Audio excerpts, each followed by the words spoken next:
Bureaucrat లాగానో రాజకీయ నాయకుడు కూడదు. రాజకీయ నాయకుడుగానే ఉండాలి. ఇక 2019 ఎన్నికలకు ముందు చంద్రబాబు నాయుడు భారతీయ జనతా పార్టీ విధానాలను ఏ రకంగా విమర్శించారో చూసాం. మోదీని వ్యక్తిగతంగా కూడా విమర్శించిన సందర్భాలని చూసాం. ధర్మ పోరాట దీక్షలు అంటూ కేంద్ర ప్రభుత్వం మీద ఒక ఉద్యమమే చేశారు సార్. 2019 నుంచి 2024 మధ్య కాలంలో మోదీని పెద్దగా టార్గెట్ చేయలేదు, కనీసం విమర్శలు కూడా ఎక్కడ చేయని పరిస్థితి కనిపిస్తోంది. ఇప్పుడైతే మోదీని పదే పదే సందర్భం దొరికినప్పుడల్లా, మీరు చాలా సందర్భాల్లో చెప్పారు, బీజేపీ నాయకుల కంటే ఎక్కువగా పోటీ పడి మరీ పొగుడుతోన్న పరిస్థితి. ఇప్పుడు మహాత్మా గాంధీ జాతీయ గ్రామీణ ఉపాధి పథకంలో మార్పులు చేసిన దానివల్ల రాష్ట్రానికి ఇబ్బందులు కలుగుతోన్న, గ్రామీణ పేదలకు నష్టం జరుగుతున్నా కూడా చంద్రబాబు నాయుడు మాట్లాడడం లేదనే ఆరోపణలు, విమర్శలు వస్తూ ఉన్నాయి సార్. 2019 ఇప్పుడు 2025 ఏంటి సార్ చంద్రబాబు నాయుడులో ఏంటి మార్పు? ఎందుకు ఈ మార్పు? అంటే ఒకటి, ధర్మ పోరాట దీక్షలు చేస్తే నష్టపోయాడనే భావనలో ఉన్నాడు. ఆ రోజుల్లో కూడా వాస్తవంగా ఎన్డీఏ నుంచి బయటకు వస్తున్న సమయంలో చంద్రబాబు నాయుడుకి అత్యంత సన్నిహితంగా ఎడమ భుజం కుడి భుజంగా ఉన్న రాజకీయ నాయకులు సలహాలు ఇచ్చారు. వాళ్ళే చెప్పిన విషయం ఇది. మీరు మనం వద్దు, బీజేపీతో విడగొట్టుకోవద్దు, మేము నష్టపోతామని, మోడీ వ్యతిరేక వైఖరి తీసుకుని ఇబ్బందులు పడతామని. కానీ చంద్రబాబు నాయుడు అంచనా ఏముండే అంటే మోడీ పని అయిపోయిందిగా, ఇక నెక్స్ట్ ఎలక్షన్లో కాంగ్రెస్ వస్తుంది అనుకున్నాడు. అందుకే కాంగ్రెస్ వైపు తిరిగాడు. తిరిగి మీకు తెలంగాణలో ఏకంగా పొత్తు పెట్టుకున్నాడు, మహాకూటమిలో భాగమయ్యాడు. కర్ణాటక ముఖ్యమంత్రిగా కాంగ్రెస్ జేడీఎస్ సంకీర్ణ ప్రభుత్వం కొలువు తీరిన వేళ మీరు ఆ ఫొటోస్ ఇప్పటికీ దొరుకుతాయి. రాహుల్ గాంధీ సోనియా గాంధీతో సన్నిహితంగా ఉన్నానని చూపించుకోవటానికి చంద్రబాబు నాయుడు పడ్డ కష్టం ఆ రోజు ఫోటోలో కనబడుతుంది మీకు, వీడియోలల్లో. సో వాళ్ళంతా వాడాడు, కానీ రిజల్ట్ వాజ్ డిఫరెంట్. తర్వాత అర్థం చేసుకున్నాడు తాను ఒక స్ట్రాటజిక్ బ్లండర్ అని. అంటే Chandrababu Naidu is known for it అన్నట్టు, ఇమీడియట్గా గేర్ మార్చేస్తాడు. సో అలా గేర్ మార్చేశారు. ఎక్కడ మోడీతో పెట్టుకోలేదు. ఇప్పుడు ఆ అనుభవం రీత్యా అతి జాగ్రత్త పడుతున్నాడు. సో ఉంటే ఆ ఎక్స్ట్రీమ్, లేకపోతే ఈ ఎక్స్ట్రీమ్. ఉంటే నరేంద్ర మోడీ యుగ పురుషుడు అంటాడు, లేదంటే భార్యకి న్యాయం చేయలేదంటాడు. సో ద ప్రాబ్లం ఈ చంద్రబాబు నాయుడు, మీరు టీడీపీ నాయకులు ఎవరిని అడిగారు, మా వారితో సమస్య అదయ్యా, ఉంటే అటు పోతాడు, అటు ఎక్స్ట్రీమ్ పోతాడు, లేకపోతే ఇటు ఎక్స్ట్రీమ్ పోతాడు. ఈ మధ్యలో ఉండడు. సోనియా గాంధీ ఇటాలియను అని మాట్లాడాడు, మళ్ళీ కాంగ్రెస్ పార్టీతో తెలంగాణలో పొత్తు పెట్టుకున్నాడు. సో ఏదైనా ఎక్స్ట్రీమ్, మధ్యలో ఉండే క్వశ్చనే లేదు. ఉంటే అటు ఎక్స్ట్రీమ్, ఇటు extreme. So that is the problem ఈ చంద్రబాబు నాయుడు టీడీపీ నాయకులే చెప్తూ ఉంటారు. సో ఇక్కడ కూడా అది మొదటి రీజన్. అంటే తాను పెద్ద ఎత్తున మోడీ వ్యతిరేక వైఖరి తీసుకుని నష్టపోయాను అని ఇప్పుడు మోడీ పట్ల వ్యతిరేకత వ్యక్తమయ్యే దశ వరకు కూడా చూడండి మీరు, చంద్రబాబు నాయుడు మోడీతో ఉంటాడు. ఎందుకంటే దట్ ఈస్ హౌ ఇప్పుడు బిల్లు కడతాడు ఇప్పుడు. సో అంటే అప్రాప్రియేట్ టైంలో అప్రాప్రియేట్ యాక్షన్ కాకుండా అప్రాప్రియేట్ టైంలో ఇన్అప్రాప్రియేట్ యాక్షన్ తీసుకుంటూ ఉంటారు. ఇక రెండవది ఏంటంటే లాంగ్ టర్మ్ వ్యూహం కూడా ఉంది అని అంటున్నారు రాజకీయ వర్గాల్లో. టాక్ ఏంటంటే చంద్రబాబు నాయుడు అమాయకుడు కాదు, చంద్రబాబు నాయుడు తెలుసు బీజేపీకి రాష్ట్రంలో ఉనికి లేదని. కానీ ఇప్పుడు మన అరవింద్ కేజ్రీవాల్ అనుభవం చూసాం, పినరాయి విజయన్ అనుభవం చూసాం, హేమంత్ సోరెన్ అనుభవం చూసాం, మోడీతో పెట్టుకున్న ముఖ్యమంత్రులు ఎన్ని ఇబ్బందులు పడుతున్నారో చూస్తున్నాం. మమతా బెనర్జీ ఇలాగే మోడీతో పెట్టుకొని తర్వాత ఇప్పుడు వెనక్కి వచ్చేసింది. ఇప్పుడు అందుకే మోడీకి మమతాకి ఎక్కడో అవగాహన కుదిరింది, రాష్ట్రంలో కొట్టుకుందాం, కేంద్రంలో వదిలేద్దామని. సో అందుకే మీకు మమతా బెనర్జీ పైన చిట్ ఫండ్లు, స్కామ్లు ఏవీ లేదు, కదలిక లేదు. చూడండి, తృణమూల్ కాంగ్రెస్ నాయకుల పైన ఏ రకమైన చర్యలు లేవు, ఇంక్లూడింగ్ అభిషేక్ బెనర్జీ. కారణం ఏంటంటే అండర్స్టాండింగ్ వచ్చేసింది. రాష్ట్రంలో నువ్వా నేనా అధికారంలో ఎవరెవరు ఉందాం, లెఫ్ట్ రాకుండా జాగ్రత్త పడదాం, ఇద్దరం కలిసి. మన ఇద్దరికి కామన్ ఎనిమీ లెఫ్ట్ కనుక ఇద్దరం కొట్లాడుకుందాం. ఎంత కొట్లాడుకుందాం అంటే గొంతులు కోసుకున్నంత కొట్లాడుకుందాం, లెఫ్ట్కి అవకాశం ఉండద్దు. జాతీయ స్థాయిలో మీరు మాకు మాయాగుర్రం లాగా పనిచేసి ఇండియా కూటమి ముందుకు పడకుండా అడ్డుపడండి. కరెక్ట్గా మమతా బెనర్జీ ఇప్పుడు అదే చేస్తాను చూడండి. బెంగాల్లోమో మామూలుగా కొట్లాడుకుంటలేదు, కానీ ఢిల్లీకి వచ్చేవరకు ఏమవుతుంది, ఇండియా కూటమి ముందుకు జరగకుండా అడ్డుపడుతుంది. అంటే నరేంద్ర మోడీ మమతా బెనర్జీల మధ్య కుదిరిన అప్రకటిత అవగాహన, ఇది అన్డిక్లేర్డ్ అండర్స్టాండింగ్. సో ఇవన్నీ చూసిన తర్వాత చంద్రబాబు నాయుడుకి ఏమనిపించాలి, సో అవగాహన అప్రకటిత అవగాహన కుదుర్చుకున్న మమతా బెనర్జీ సుఖంగా ఉన్నారు.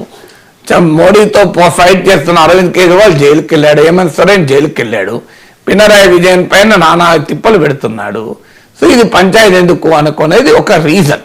అంటే ఇమీడియట్ బెనిఫిట్లో కూడా మొదటి దొమ్మ పొలిటికల్గా నష్టపోతానేమో 2019 అనుభవం రీత్యా అని. రెండవ లాభం ఏంటంటే అసలు ఇప్పుడు ఉన్నప్పుడే అనవసరంగా ఇబ్బందులు పడతామని. మూడో కారణం ఏంటంటే ఇప్పుడు ఫైట్ చేసి సాధించే దానికన్నా ఎంతో కొంత నిధులు తెచ్చుకోవాలని. ఇప్పుడు ఉదాహరణకు వరల్డ్ బ్యాంక్ నుంచి 15,000 కోట్లు అప్పు, మనం అందరము అడిగాం అసలు ఆ అప్ప అది గ్రాంటా చెప్పండి అని. అది అప్పుగానే మనకు మీడియాలో కూడా వచ్చింది. ఇప్పుడు నాకున్న సమాచారం అయితే ముందు ప్రకటించలే కేంద్రం, ఎందుకంటే ఇతర రాష్ట్రాల నుంచి మళ్ళీ కోరికలు వస్తాయని.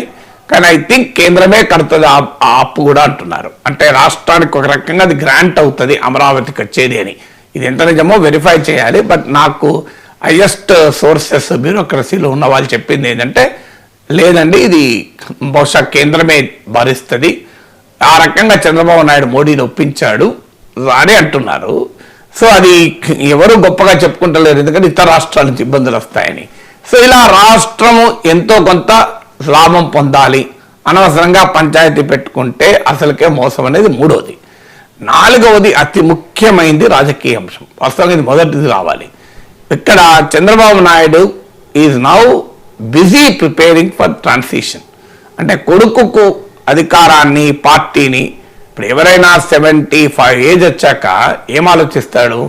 వ్యాపారస్తుడైన తండ్రి కూడా, సాధారణ మధ్యతరగతి తండ్రి కూడా ఒక్కొక్క ఆస్తులు పిల్లలకు అప్పచెప్పి బాధ్యతలు వదులుకోవడం దిశగా వెళ్తారు ఎవరైనా ఉమెన్. సో పొలిటీషియన్ అంత తొందరగా తన పదవిని వదులుకోలేడు. కేసీఆర్ అయినా కేటీఆర్కి ఇవ్వలేడు, చంద్రబాబు నాయుడు కూడా లోకేష్కి ఇవ్వలేడు, అంత ఈజీ కాదు. బట్ కొంత ప్రయత్నం ములాయం సింగ్ యాదవ్ ఇచ్చేశాడు కదా అఖిలేష్కి ముందుగానే. సో లాలూ ప్రసాద్ యాదవ్ ఇవ్వాల్సి వచ్చింది కదా, స్టాలిన్ ఆల్రెడీ ప్రిపేర్ చేస్తున్నాడు కదా, కేసీఆర్ కూడా ప్రిపేర్ చేశాడు కదా. సో అందువల్ల చంద్రబాబు నాయుడు కూడా ఇప్పుడు హైయెస్ట్ ప్రియారిటీ ఏంటంటే లోకేష్ను ఎవాల్వ్ చేసి లోకేష్కు ఈ ఇన్హెరిటెన్స్, పొలిటికల్ ఇన్హెరిటెన్స్, రాజకీయ వారసత్వాన్ని అప్పచెప్పాలి. ఈ అప్పచెప్పే క్రమంలో మీరు గమనించండి, పార్టీ దాదాపు ఇప్పుడు లోకేష్ కంట్రోల్కి వచ్చేసింది. గవర్నమెంట్లో కూడా ఇప్పుడు లోకేష్ ఆల్మోస్ట్ ఉప ముఖ్యమంత్రిగా పవన్ కళ్యాణ్ ఉన్న రియాలిటీలో లోకేష్ నెంబర్ 2గా పనిచేస్తున్నాడు. ఈ రెండు వచ్చిన తర్వాత ఏమవుతుంది అంటే రేపు లోకేష్ పూర్తిగా ఎస్టాబ్లిష్ కావటానికి ఇంకా సమయం పడుతుంది. ఎందుకంటే చంద్రబాబు నాయుడు లాంటి మహావృక్షం ఉండగా అవకాశాలు అంత సులభంగా రావు కదా ఇండిపెండెంట్గా. తర్వాత సొంత కూటమి నుంచే పవన్ కళ్యాణ్ నుంచి పోటీ ఉంటుంది, ప్రత్యర్థి నుంచి జగన్మోహన్ రెడ్డి నుంచి పోటీ ఉంటుంది, భారతీయ జనతా పార్టీ నుంచి వెనకాల తన మిత్రుడు కాదో అర్థం కాని బీజేపీ ఉంటుంది. తనతో ఉంటుందా జూనియర్ ఎన్టీఆర్ పట్టుకొచ్చి తనకే ఎసరు పెడతారో తెలియని పరిస్థితి ఉంటుంది. అందువల్ల లోకేష్ భవిష్యత్తులో పోస్ట్ చంద్రబాబు నాయుడు రాజకీయాల్లో క్రియాశీలకంగా ఉండద్దు అని అనుకున్న రోజు, ములాయం సింగ్ యాదవ్ లాగా తాను రిటైర్ అయ్యి కొడుకు అప్పచెప్పాలని అనుకున్న రోజు ఒక ఛాలెంజ్ వస్తుంది. ముగ్గురుతో ఫైట్ చేయాలి. మిత్రుడైన పవన్ కళ్యాణ్తో పోటీ పడాలి, మిత్రపక్షంగా కనబడుతూ తనకు ఎక్కడ జూనియర్ ఎన్టీఆర్ లాంటి వాళ్ళని తీసుకొస్తుందని అనుమాన పడాల్సిన బీజేపీ, జగన్మోహన్ రెడ్డి. అప్పుడు జగన్మోహన్ రెడ్డి దూకుడు దాడి మనకు తెలుసు కదా, వ్యవహారం ఆయన సైకాలజీ కూడా తెలుసు కదా. సో అందువల్ల ఈ దాడి నుంచి లోకేష్ను కాపాడాలి అంటే మోడీ బీజేపీని మించిన ఒక మిత్రుడు ఉండడు. అందువల్ల ఆ దీర్ఘకాల దృష్టితో మోడీ వెనకాల ఉన్నాడు అనుకోండి, మీకు పవన్ కళ్యాణ్ దూకడు, జగన్ దూకడు, ఇక జూనియర్ ఎన్టీఆర్ అనే సమస్య రాదు. చూడు ఒకే దెబ్బకు 3 సమస్యలు పరిష్కారం అయిపోతాయి. మళ్ళీ మోడీతో పెట్టుకున్నాడు అనుకోండి, బీజేపీ పవన్ కళ్యాణ్తో కలిసి మీకు ఏబిఎన్ రాధాకృష్ణ చెప్పినట్లు చంద్రబాబు నాయుడు పైన, తెలుగుదేశం పైన బీజేపీ జాతీయ నాయకత్వమే పవన్ కళ్యాణ్తో కలిసి మీకు ఫైట్ చేసే అవకాశం ఉంటుంది. జూనియర్ ఎన్టీఆర్ని తీసుకొచ్చి నందమూరి వారసత్వం, ఆల్రెడీ పురంధేశ్వరి బీజేపీలోనే ఉన్నారు, నందమూరి వారసులు నిజమైన వారసులు జూనియర్ ఎన్టీఆర్ అనే అవకాశం ఉంటుంది. ఏది లేకపోయినా జగన్మోహన్ రెడ్డికి వెనకాల ఉంటుంది. ఇప్పుడు జగన్మోహన్ రెడ్డి మోడీ అనుమతితోనే కదా చంద్రబాబు నాయుడు జైల్లో పెట్టి, మీరు ఎవరన్నా అడగండి రాజకీయ నాయకుల్ని, మోడీ అమిత్ షాలు దాల్దేవ్ అన్న తర్వాతనే దాలే, అప్పటిదాకా మీకు జగన్ ధైర్యం చేయలే. ఆ క్లియరెన్స్ వచ్చినాకనే జైన్ చేశాడు. అందరికి పాలిటిక్స్ ఉన్న వాళ్ళకి తెలుసు కదా. సో అందువల్ల మీకు ఈ మూడు సవాళ్ళు వస్తాయి మోడీతో పెట్టుకుంటే. మోడీతో పెట్టుకోకపోతే, మోడీతో మంచుకుంటే 3 సవాళ్ళు పోతాయి. చంద్రబాబు నాయుడే ఫీల్డ్ లో ఉంటే 3 సవాళ్ళైనా ఎదుర్కోగలడు. చంద్రబాబు నాయుడు ఆటు పోట్లో ఎదుర్కొని రాటు తేలిన రాజకీయ నాయకుడు కనుక. లోకేష్ ఎవల్యూషన్ దశలో, పొలిటికల్ ఎవల్యూషన్ జరుగుతున్న దశలో, ఇప్పుడిప్పుడు ఇంప్రూవ్ అవుతూ బలపడుతున్న దశలో 3 ప్రత్యర్థులు ఏకకాలంలో ఎదుర్కోవాలంటే మామూలు విషయం కాదు. 3తో పోటీ ప్రత్యర్థులను కరెక్ట్ కాకపోవచ్చు, కాంపిటీషన్, అందులో ఒక మిత్రులే కనుక. అందువల్ల మోడీ అండా ఉంటే ఈ పంచాయతీ ఉండదు అని కూడా బహుశా ఉన్నట్లుంది. అందుకే లోకేష్ తో దోస్తీ బీజేపీతో జబర్దస్త్ దోస్తీ లోకేష్ కోసమా అనే అనుమానం రాజకీయ వర్గాల్లో కలుగుతున్నది. ఇక తెలంగాణ రాజకీయాల విషయానికి